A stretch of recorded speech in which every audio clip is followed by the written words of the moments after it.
How you doing? This is John, and welcome to John's Long Box. Today we're taking a look at Amazing Spider-Man 192, 40 cents. This is 1979 Marvel Comics Group, and this is the actual comic that I bought off the shelf. You can see it's kind of beat up, and I, I I didn't take care of my comic books that well when I first got them. I put them in a cardboard box, and like I didn't even stack them. I would just like toss them in a box. And later on, I started to become like a collector with bags and boards and stuff like that. But when I first got this, I didn't. So here's the cover artist. This is Pollard and a card, and I just love this artwork. Look at that. That is such great comic book art. Look, isn't that amazing? And again, every time I point out Spider-Man, I got to say that like this is the Spider-Man that I'm used to. Look at broad shoulders, all muscular. He's not a waif. The original Peter Parker. He was a skinny little kid, but just he's been web slinging for years and battling people. He developed muscles. Just so he's a big tough guy. Bad guys fear him, and for good reason. And I love the word balloons. You don't see that on the covers anymore. Okay, and we'll go through the comic. There's J. Jonah Jameson, and they got this thing strapped to him. So let's look at the ad. Sales leadership group, whatever. Okay, so here's the oh wow, Marv Wolfman script and editor, Keith Pollard and Jim Mooney illustrators, D. Albers letters, Glynis Wynn colors, Albers letters, excuse me, and Jim Shooter, the consulting editor. And it's been a while since I brought up Jim Shooter, so I might as well bring him up again. He, next to Stan Lee, who was the creator of all this stuff, Jim Shooter was the best editor-in-chief of Marvel. And I'm sure if I ever am fortunate enough to have Marvel original creators watch one of my videos, they're gonna shudder at that. But I was a kid. I just knew the product. I didn't know the behind the scenes, and the product was wonderful. So thank you for putting up with Jim Shooter. By all reports, he was a difficult person to work with. Marv Wolfman is one of my favorite writers. I've mentioned him before. He did the new Teen Titans. He's the one who created the new Teen Titans that's currently on TV that apparently people are really enjoying. And Keith Pollard, he's one of my favorite comic book artists. I gotta look him up. I don't know what's going on with him these days, but he did one of my favorite runs on Thor, probably my second favorite run on Thor, like from around like 180 after Walt Simonson to about 200. To about 200 or so. Yeah, that's right. My first run being Walt Simonson's famous Beta Ray Bill run in 337. And Jim Mooney, he's a guy that never gets the accolades he deserves. Like when I look back, I didn't realize it until I started doing this channel about how influential Jim Mooney is. He did a lot of Spider-Man. He did a lot of Daredevil, and he's just great superhero and atmospheric. Just really good.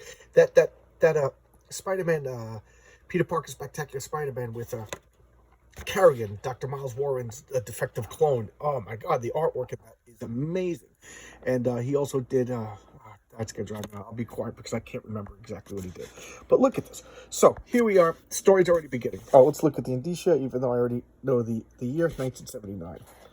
Okay, volume 1. This is the first volume of Spider-Man. So this goes all the way back to Steve Ditko's Spider-Man. So that's J. Jonah Jameson and Spider-Man. They're strapped together by this bomb. And as you can see on the cover, it's counting down. They got 24 hours before it blows up. Why? Supervillain. That's why. They don't want to strap it in and blow them up. But this is Spencer Smythe. And who is he? He was a scientist that Jameson hired to create the Spider Slayers, and he used like a radioactive isotope to power the Spider Slayers. They were robots spider robots that were going to kill Spider-Man, and J. Jonah Jameson financed it, which is why I say that J. Jonah Jameson, he walked in supervillain territory. Once you're hiring a mad scientist to create killer robots to kill superheroes, you are a supervillain. Lex Luthor doesn't go out and punch Superman. Lex Luthor makes robots, hires people to build robots to fight Superman, and that's what J. Jonah Jameson did. So he's a supervillain as far as I'm concerned. Long, complicated history. So now they're handcuffed together, and Spider-Man's just being tough. Like, get this bomb off me. He's like, I'm dying. I don't care. And Jameson's like, I'll give you money, whatever you want. You can't do this to me. And why is Jameson doing this? Because he hates Spider-Man. And second, J. Jonah Jameson hired him to, and he caused, these are the two people that are causing the death. Building the spider robots caused him to have this cancer, and these are the two people responsible in this madman's eyes. Although I could see J. Jonah Jameson, Spider-Man had nothing to do with it. So what do you hope? But he's a madman. So they're beg, pleading, and Spider-Man will have none of this, and he's just dragging him out the window. So, you know, J. Jonah Jameson, he's just a normal guy. He's not used to wall crawling and stuff like that. And here is the Fly. Oh my God, do I love the Fly. I got now I forgot the Fly was even in this comic until I opened it up. I don't know if you guys know, but I don't really do a lot of research. I kind of do a lot of the stuff from my own memory because I want to be entertained and I want everything to be fresh and brand new. So I kind of forgot this guy was in here. If had I remembered the Fly, I would have gotten the comic. I think it's the issue right after this with the wonderful cover of the Fly. And that is one of my favorite covers of all time. So maybe I'll break that out next. But anyway, this is such a great cover. I mean, a great costume. Look at that design. I love it. I don't know what it is, but I've always liked Fly-based villains. It's just, everybody hates Fly, so it's just a natural. So here we go. Look at that. Looks so cool. And it's Robbie Robertson. Robbie Robertson runs the day-to-day of the Daily Bugle, and he's always like the voice of reason. J. Jonah Jameson could be a jerk, and Robbie Robertson calms him down. Hey, let's go. That's Betty Brant. Betty Brant was J. Jonah James' secretary, and she's one of the love interests for Peter Parker. But at this point, she's married to Ned Leeds. I said that wrong. I got my consonants reversed. So here's Peter Parker, Spider-Man, just running around with him, and he's trying to take the mask off. In fact, let me see. I want to know who murdered my son. Hey, my mask. If he pulls it off, he'll know I'm Parker, and I'll be stuck. Now, J. Jonah Jameson's son is John Jonah Jameson, or John Jameson, and he's an astronaut, and he went to the moon, and he became the man wolf, and he has like an amulet that turns him into like a sci-fi werewolf, and they couldn't say werewolf. He couldn't say it back then, so he was the man wolf. That's how they got around it, and it was science fiction, you know, or because it was some sort of gem that activated or whatever, harnessed lunar energy, and at this point, they think he's dead, but he's not dead. So Jameson's, yeah, I could see his son died. He's lashing out on Spider-Man, but whatever. But he can't let him know that it's Parker. And there we go, jumping around. Classic Ditko-inspired bodies movements and stuff like that. Look at that crawling up the wall. And again, the storytelling is excellent because I haven't read this comic in over 20 years. And I'm remembering the story through the... I always go off on the storytelling. I don't know if I'm boring everybody by repeating or if I'm flattering myself thinking I actually have viewers who watch 2 of my videos. But the storytelling is how can you tell what's going on just through the artwork. And the example I always give is if I pick up a manga, I can't read Japanese, but I could still follow the story because of the sequential art, the artwork of the comic strip. And Marvel was, I think, one of the best for doing this. And here they're going to Kurt Connors. And Kurt Connors is the lizard. You know, he's got the one arm. He tried to make, you know, because reptiles regenerate, so he wanted to make some sort of isolate that regeneration ability and regrow his arm. And of course, he turns himself into a lizard. So he's like instead of a werewolf, he's like a were-lizard. And he's Spider-Man's friend when he's Kurt Connors, an ally. And then when he turns into a lizard, Spider-Man always goes to help him because it's Kurt, it's his boy. And look at the Fly just smashing through the window and wackos. He just smashes through the window and he wackos the guy. And he's got these multifaceted eyes. And then the bomb squad is trying to defuse the bomb. So I like that. They got like vests on and stuff like that. And Kurt Connors is right there. Don't put the scientists in another room. These guys are going to deactivate the bomb. Everybody stand as close as possible to watch the bomb squad work. Okay? I guess these guys never watched any police procedurals. Be a draftsman. Sell some grit. Good. I remember this stupid zebra. These gum, you put the gum like, oh, this is really good. Oh, it's out of flavor. So here's this, you know, stereotypical fedora wearing trench coat detective yelling at Jameson, and look, I just love it. You know, I'm sorry, but we won't be trying. I can't be going apart. So now they're giving up because this is too advanced for the bomb squad. So like, he's just telling Spider-Man, go someplace isolated so when it blows up, nobody gets hurt. And Jameson's like, this can't happen to me. Forget that tower. Oh, that's D.A. Tower. D.A. Tower was the district attorney in the Marvel universe. And he would show up every once in a while. And that was one of the things I liked about Marvel is he was in She-Hulk. He was in Spider-Man. He was in Daredevil.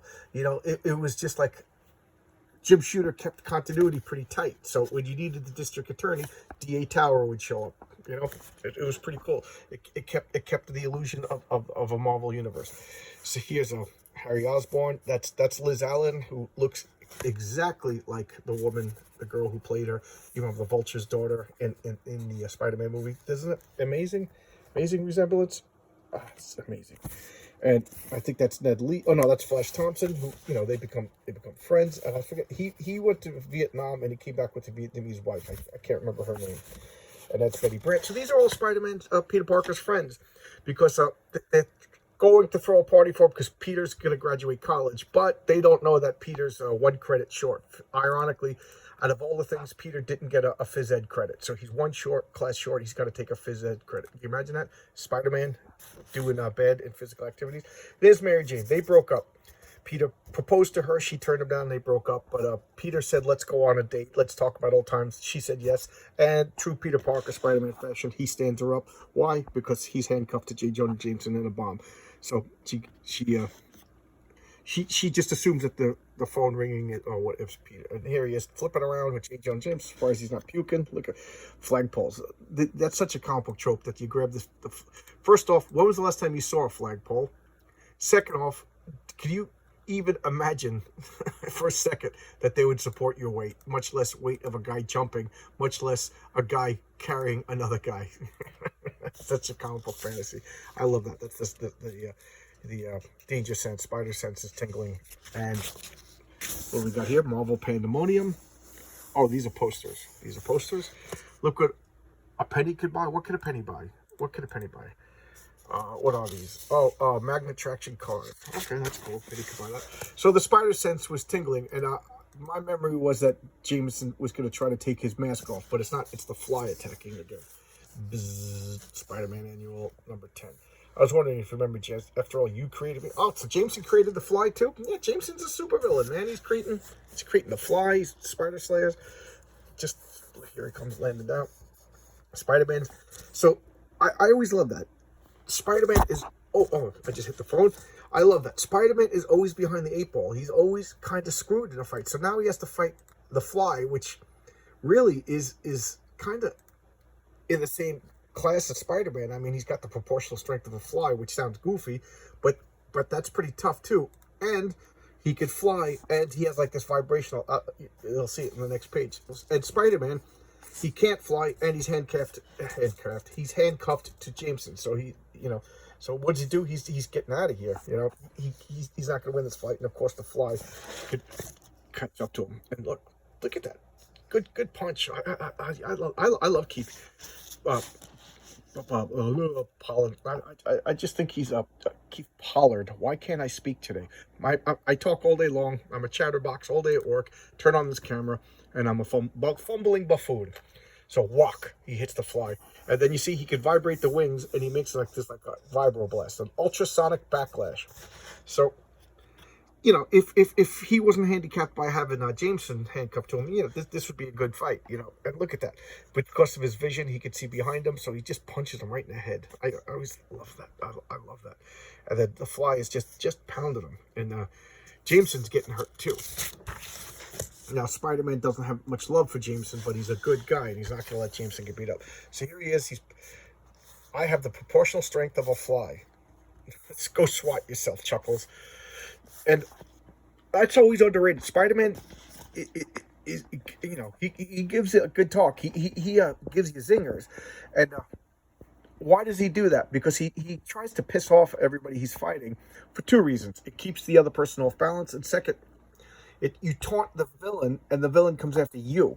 It doesn't go after civilians. It doesn't go after your allies. It doesn't go after Mary Jane. It doesn't go after J. Jonah Jameson. So I always thought that was pretty heroic of this guy just bad-mouthing everybody. And because of he got betocked. And now he's getting blammed. And look at Jameson. He's like, what the? And then he gets crunched. He gets the Kirk hammer, the Captain Kirk double-fisted punch. And Spider-Man's beat up. What are you doing to me? I'm a wealthy man, Fly. I could pay you. Leave me alone. Because now I'll enjoy watching the two of you die. So the Fly, it's like pick on Jameson days. Smythe comes out. Look at that. I love that pat. So he's going to throw him off the building. And he does. Spider-Man wakes up. Puck, puck, puck. I guess he doesn't have web shooters. I look at that. Oof. And he wriggles his body underneath Thud so that Jameson lands on top of Pete, and Spider-Man takes the impact. And they're dead. Don't go check them out, Fly. Just assume they're dead and then fly away. Because that's what supervillains do. I just love the feel of this paper, this whole paper. I know it's goofy, but I can smell it from here. I just love it. I love walking into my comic book room and smelling the old comics. I love when I have a stack of old comics. I can smell them. Look at this. I love this ad. So let's see out of whatever, just to see what Amazing Spider-Man, Avengers, Captain America, that's Battlestar Galactica, Conan, Daredevil, Defenders, Doctor Strange, Ghost Rider, Shogun Warriors, Micronauts, Incredible Hulk, Spider-Woman, John Carter of Mars. So far I collected all of these except for Iron Man and Conan. So I bought all of these comics. I told you that I wasn't an Iron Man fan until recently. And Conan, literally like a year or two ago, I started getting into Conan. I bought collected everything by what's his name, Howard. And these are all the Marvel 2, Marvel Team Up, Master of Kung Fu, Power Man, Spectacular Spider-Man, Super Series. This disappeared for me. Nobody wants this. This was the Electric Company, Star Wars. I didn't collect the Star Wars comics. I got an odd Star Wars comic every once in a while, but I never collected. Tomb of Dracula, I also didn't collect until I was an adult, and I bought a full run. I think as a kid I wouldn't have appreciated it. And X-Men, just phenomenal. This was just great. So they're laying there in a puddle, in an alleyway, because add insult to injury, and of course they landed in some stinky water. And Jameson's fine because Pete rolled under so that he would take most of the damage. And how does he reward this? He's going to take the mask off. And what's going to stop him? So now everybody's like, well, where's Parker? You organized this party. He was supposed to be here by 3. We're tired of waiting for him. Of course they are, because that's Peter Man. That's Spider-Man's life. What about our friend's diploma? We'll mail it to him. So he was going to get the diploma. They'll mail it to him. All right, Parker, where are you? You said you meet here. So apparently she doesn't know he's Spider-Man at this point. And she had enough. She's getting in a car, driving away. So this is just messing up everything. It's messing up the relationship with his friends. It's messing up the relationship with the reconciling with Mary Jane. It's messing up everything. And that's typical Spider-Man. And here they are. Did he take off his mask? What's going on? And Kurt Connors is treating him. You have a concussion. We need to run a few tests. Did I skip a page? No, I did not. Okay, here's this crap Fantastic Four cartoon. Man, nobody's gets shafted in media like the Fantastic Four. Terrible movies, terrible cartoons. The only cartoon that was pretty decent was the 90s cartoon. The first season wasn't that great, but the second season was actually pretty good. So one good Fantastic Four cartoon. What is this? Quality movie. Oh, Super 8 camera. I was into Super 8. Matter of fact, I got my Super. I don't want to, because if I move the camera, I'll dox myself. But right next to me, I got a wind-up Super 8 camera from the 60s. I'll never get rid of it. Probably film inside of it that I can't even develop anymore. Okay, so what's going on? How much time do they have left? 1 hour and 4 minutes. We got to move. We got to get going. So crash through the door. So Spider-Man, Petey was out for a while. And did Jameson take his mask off? I actually forget. Apparently, we know he didn't, because he knows not. But what stopped him? So we got to get back. So this was all just a big circle. They left. What's his name? Spencer Smythe's apartment. Went from Leicester, went around Manhattan, and now they're going back. Okay, we got an hour left. Deactivate this bomb. And what? He's dead. He died. Oh, agony, the pathos. So how do we get this bomb out? Now, of course, what kind of supervillain wouldn't have a gloating tape? Look at this. I'm doomed. He goes up. Lord, don't do this to me. I don't want to die. You got to do something, Spider-Man. You got to save me. I'll do anything. Just don't let me die. Do you want to snap out of it? You've been the bane of my life. Your very existence has served to humiliate me, to make me less than the great man I could have been. So here we got a moment of reflection and insight of why Jonah Jameson is the way he is. And I'll add some suspense by checking out Atlas's hulky body, conservation, learn to play guitar, become a sexy chick, become a cop, be a slam dunker. And what does he say? I was a good man once, a strong, proud man. Then you warmed your way into my life. You became my private devil, my obsession, the constant reminder of how weak I was. Jonah, don't. I think I can help us. Smythe kept repeating that he wanted to see us die. He had to know we wouldn't stay with him for 24 hours. How could we get his sick kick out of watching? There's got to be a camera built to the shackle and a hook up here in the lab. So what? So if there's a hookup, there's got to be a power source, something to electronically activate the camera, keep the shackle locked in place. So if I could find the power source, shut it up, I might be able to remove the shackle on the bomb. That's a long shot. But whatever, it's comic book science, magic science. So here he is looking, and he rips open the panel, doing some spider work, shining some lights, disconnecting stuff. Well, you got to do it. You snipping a little jerk, you lift my spirits, now we're going to die. I'll go freeze yourself, Jameson. Oh, did I say freeze? Bingo. Oh, that's right. Now I remember. So what does he do? He takes this liquid nitrogen and he sprays everything. Look at that cover. I showcased that. That's amazing. And this is why I didn't collect Iron Man. Okay, I'm letting you in a little secret. There's the tank. There's Iron Man, my favorite armor. And he blasts with repulsor rays. And what do you use? He uses fruit pies. That's why I didn't collect you. Fruit pies are horrible. So he freezes it with the liquid nitrogen and the control thing, and the bomb, of course, snaps off. Ta-da! So what does he do? He throws the bomb out into the as high as he can up into the air, so shrapnel will hit everybody in the city. That could have been me. We were so close, boy. My whole body's shaking. Hey, Johnny, you look right? Sick? You better believe I'm sick of you. I'm sick of your blasted costume. Blah blah blah. And then he's like, I had enough of you, and he jumps out the window. You wanted to humiliate me. You wanted me to grovel. Didn't you admit it? Well, you succeeded. We're both on the razor's edge of death, and while I've always prided myself on my strength, you kept on fighting. You risked everything to save us, and I fell apart.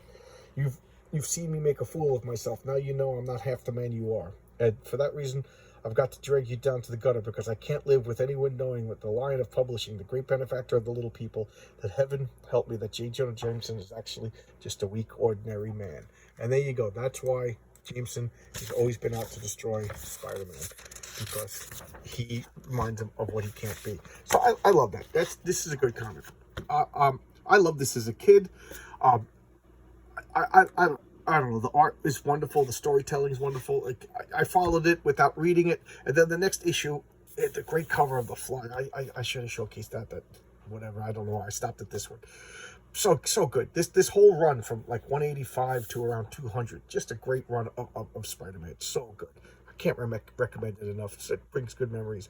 And if you're with me this long, I might as well pontificate just a little bit more. That I bought this in that little candy store, Howie's, by where I was growing up with I just love that place. You walk in there, the guy, it was just something you don't see anymore. It was like a stationery store. It had everything you could ever. You walk in there, you told this guy you needed something, he had it. It was just this like novelty paperwork store. He had greeting cards, gum, tobacco, lottery tickets, comic books, pencils, erasers. Amazing. And it's actually a restaurant now, pretty good restaurant, but it closed decades ago. But there you go. I'm just rambling because I'm a crazy person. But thank you so much for spending time with me today. I took a couple of days off and to kind of recharge my batteries. And if you have any requests, I had a few requests for comics, and I'll if I have them, yeah, of course I'll check them out. Why not? So there you go. Thanks a lot. I'll see you around. Please like the videos. And I got another I woke up today to find I got another subscriber. That made my day. Thank you very much. I'm at 87, 13 more to 100. So that's pretty cool, huh? All right. It looks like I'm averaging about 1 subscriber a day, because I'll get a bunch all at once and then nobody for a while. It averages out to that. That's pretty cool. So thank you. Thanks a lot. See you. Bye-bye.